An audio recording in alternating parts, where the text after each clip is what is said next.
Hi everyone, Devorah Esther here. Thank you so much for tuning into another edition of Kosher 2.0.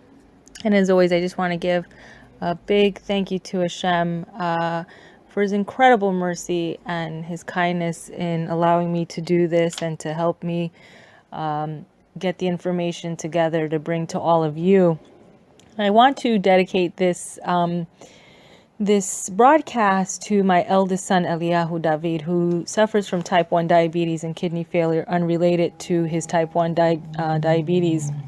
And, it's very close to my heart to get this information out, because this is one of those things that had I knew then what I know now, I would do a lot of things differently. But I guess, like for all of us, we can say that about a lot of things in our life. So, but this is one of those things that when you know better, you do better. So I want to dedicate this shiur to him, that Hashem should give him many, many, many healthy days. And as with anything else, Hashem determines the number of your days, but the quality of those days, it's in our hands. So it's incumbent upon us to do everything we can to be healthy.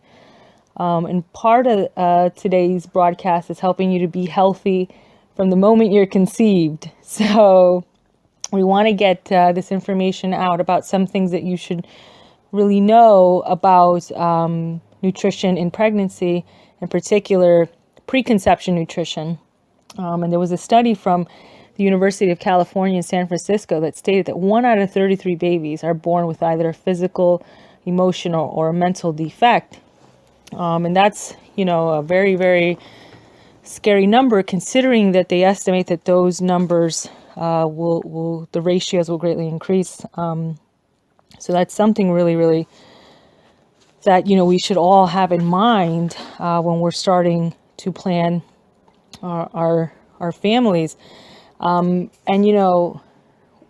Type 1 diabetes, the ironic thing is in my own research for my own recovery, of course, my son was, right behind me in the things I was searching for. And I was very shocked. There's a lot of illnesses that I have found, not only just studies on, but testimonials from survivors who have had these conditions which were either thought to be genetic or incurable. And they just seem to all be not only living productive lives, but a lot of them are making claims that, that none of those illnesses are plaguing them again, which I myself, Baruch Hashem, I'm having, the same kind of testimony to kind of give, that there's something to nutrition, and not just, have an apple a day, but when you're really, really when you're dosing correctly and you're cleaning up everything, there's a real effect that's happening in the body. And which is why it's so important to talk about preconception nutrition, because, the first 3 weeks from conception are really a very critical time for your baby. In that, in those 3 weeks, your baby is kind of pulling together the raw materials it needs, as far as for formation of organs and for all the parts, ligaments, organs, everything. And if the materials aren't there in the first 3 weeks, it kind of just gets all put together, and just continues to bake on, kind of like your challah. If you put, you're putting a challah together and, you need 4 eggs, but you only got 3. It's going to come out, it'll be a challah, but it's going to taste a little different. And this is kind of the same concept. You're going to have a baby, but if something's missing, there's going to be a difference. So a lot of these things can be, we want to make sure that all the ingredients are there at the right time. But the problem is that a lot of us are finding out that we are, expecting a child either after, 1 or 2 cycles have been missed. And, 1 or 2 cycles, you've already missed the critical window of that 3-week time period in which a lot of these raw materials need to be there for the formation. So we want to make sure that you're aware and putting this in well before, so that, when you get the great news, you have an extra sigh of relief because you know that all the ingredients were there. And in type 1 diabetes, I've always been taught, and I had my training from Yale, that this is a hereditary disease and that there is no cure for it. And to date, I'll be quite honest with you, there's 2 illnesses which I found out of many, many illnesses that they claim to be hereditary and incurable, that they were cures to them. And but type 1 diabetes, much to my dismay, it's not one of them. So imagine my feeling, especially someone who's doing this broadcast, to know that all the research I'm doing, not only for myself, but for you guys, that my son, the fight goes on. But no worries, because at the end of the day, Shem, like I said, determines the number of those days. So my mission as Ima is now to, help him learn how to improve the quality of those days. So the fight goes on, and we leave it in Hashem's hands. We do our part, and Hashem does his. But if I knew then what I know now, such as that folic acid and zinc on the natural end of things are thought to be the culprits behind type 1 diabetes. Now, again, I was told that this was a hereditary disease, and I'll be quite honest with you, both my side and his father's side, when he was diagnosed with this illness, both sides were very shocked because none of them, for as far back as they can remember, knew anyone in the family that had this illness. And to date, no one has been diagnosed with it since. So, they say it's hereditary. You can make the argument that, maybe it was way. But I'll be quite honest with you, I have death certificates from my side of the family that go back at least from people that were around maybe from the 1800s. And not one of the death certificates cites type 1 diabetes as the cause of death. So I was very interested to hear about the natural perspective of what the culprit was, which was said to be a folic acid and zinc deficiency when the beta cells were forming. Now, the beta cells are the cells that produce insulin, and optimally you want to see 100,000 beta cells, and if you're deficient, that number of beta cells can range. You could have 80, you can have 8,000, you can have 5, and if you have 5 or none, there are these Imas who have their certain babies are born right from the start. They're diagnosed with these type 1 diabetes, and Baruch Hashem, I have to really, really thank Hashem, because, my son wasn't diagnosed until he was 10. And, at 10 years old, your child can verbalize, when he's not feeling well or that something's not right. But I couldn't imagine, there's a lot of sleepless nights with a newborn, and to think that this would be one more, added concern, because it is life-threatening if they go into diabetic crisis. It's just something my heart really goes out to all the Imas that have to go through that, and Chas v'shalom that anyone should have to go through that, because it is so devastating. A child with special needs is not just devastating for the child, but it's devastating for the caretakers and for the family members, the extended family members. It's very, very devastating. So it's very important that this information goes out. And, folic acid, it's one of those things that are very, very much pushed on to mothers. And a lot of times we hear about, trying to prevent birth defects because of the lack of folic acid.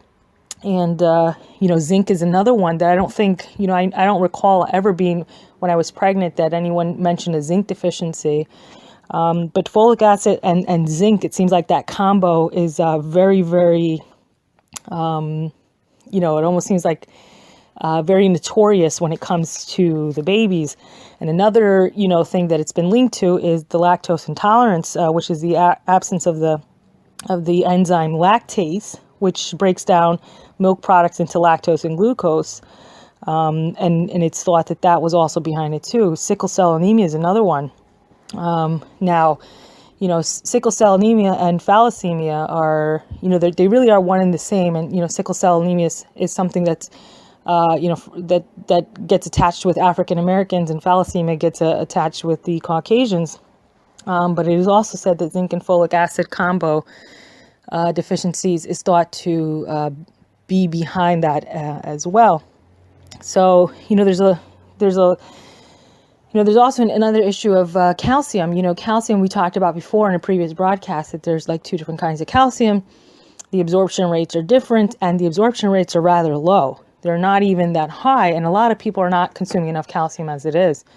There was another mineral that I really, really want to just put out a separate broadcast on this one mineral, because it seems to be like a titan of minerals. And that's the trace mineral called selenium. In selenium, if memory serves me right, there was a doctor last year in August who had won a lawsuit against the FDA, where they are now, it was to mandate, selenium to be put into baby formulas, because they were able to prove that selenium, the deficiency of selenium, babies had a greater risk of crib death. Okay, so if you're breastfeeding, if you're pregnant, you want to make sure that this is in your arsenal. And I myself take it in addition to the full Monty of nutritional supplements. Okay, and that's like selenium. I find it to be a non-negotiable, and it's really, again, like a titan mineral.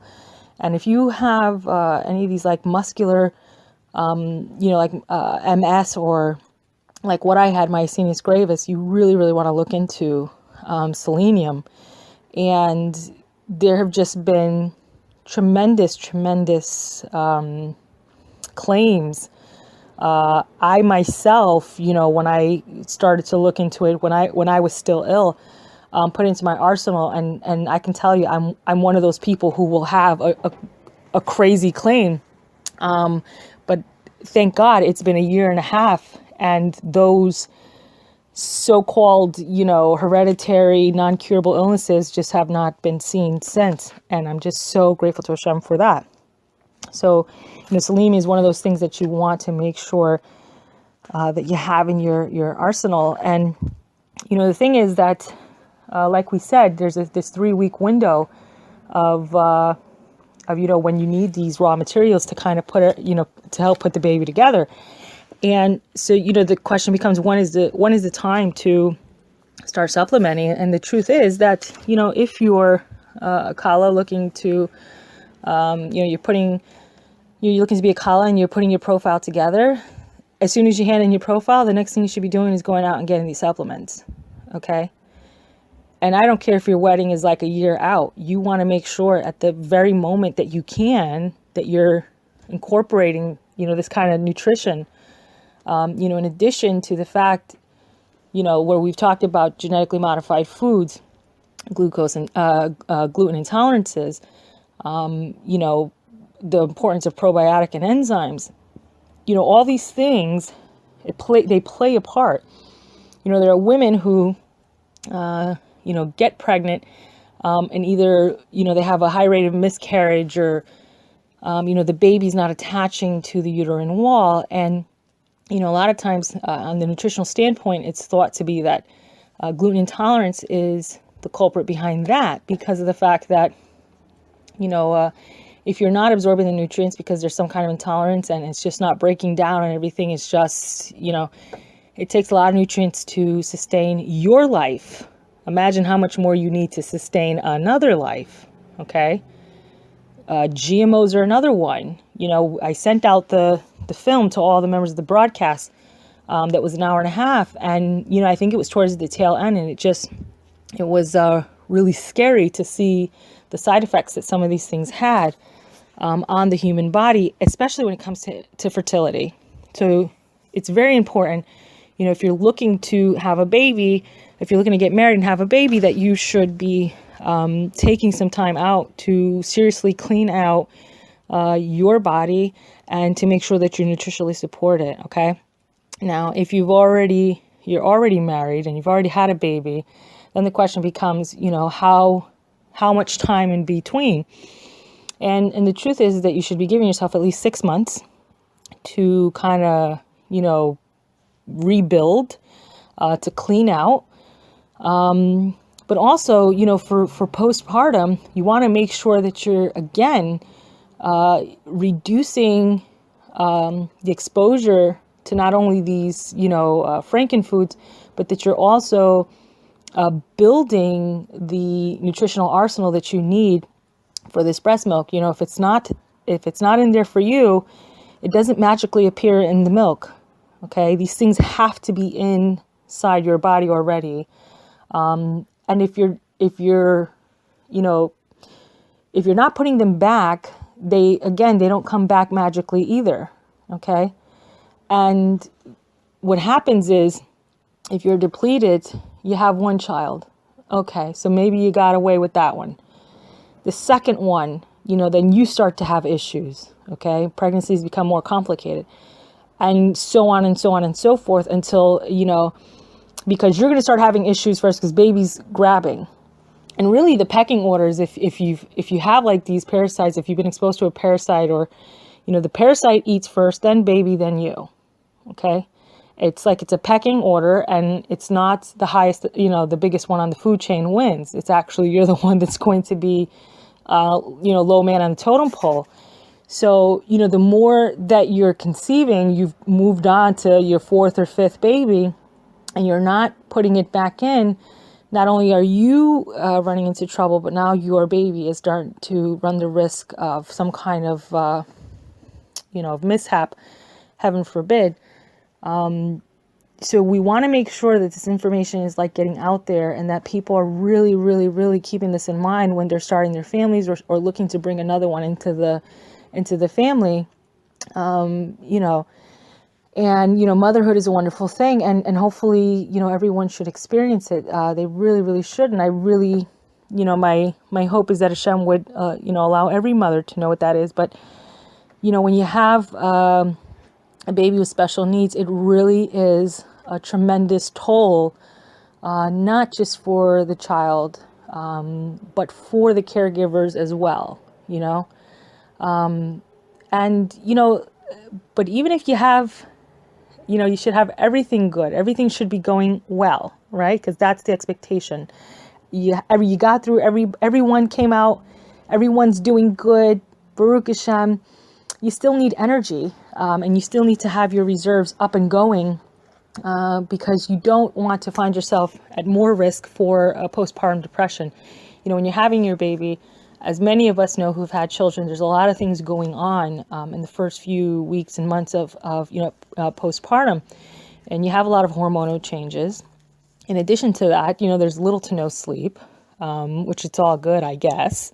But when you're running on like low energy, okay, there's a lot of demands being put on your physical body.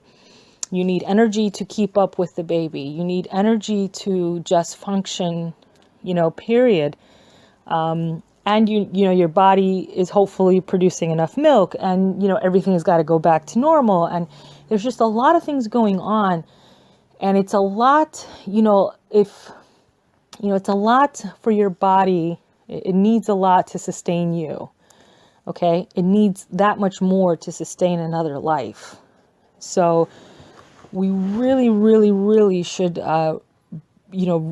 this has to be one of those things. It just has to be one of those things. When you're passing your kugel recipe to your daughter, this information needs to go along with it. Okay. It's that I really wish they would teach this in, Kallah classes, that, the importance of pregnancy and nutrition, that they go hand to hand, and it's not after you found out that you're having a baby, it's prior to that. So, please, please, please, please get yourself on a good supplementation program, and the great thing is that if you're incorporating these changes from the start, it really is easier the younger your children are. It's a lot harder when your children are older and they've already been exposed to potato chips and all of that and all the stuff that we love. Okay, but if you can get these habits in early, you're much better off for it. So, again, this is just information that I'm putting out there. It's just that, not intended to replace your doctor. Certainly, you want to let your doctor know that you're on a supplementation program. And, Hashem really, really, really should bless everyone who is looking to either have a child or to bring another one in. He should bless them with healthy, healthy, healthy children. And who all love the Torah, and all the parents should have, much nachas from them. And we want to just make sure that everybody's getting the best possible start possible. And like I said, we do our part and Hashem will do his. So I just want to thank everyone again. Thank you for tuning into another edition of Kosher 2.0. Please feel free to, let me know if you have any questions. And I will be linking a list of what those vitamins and minerals are that are essential for everyday, consumption, that they're just vital for the body. But, hopefully we'll be getting into some of these, Titan minerals. It's just so amazing how much your body needs to function and how little of it we're getting. So, again, thanks for tuning in.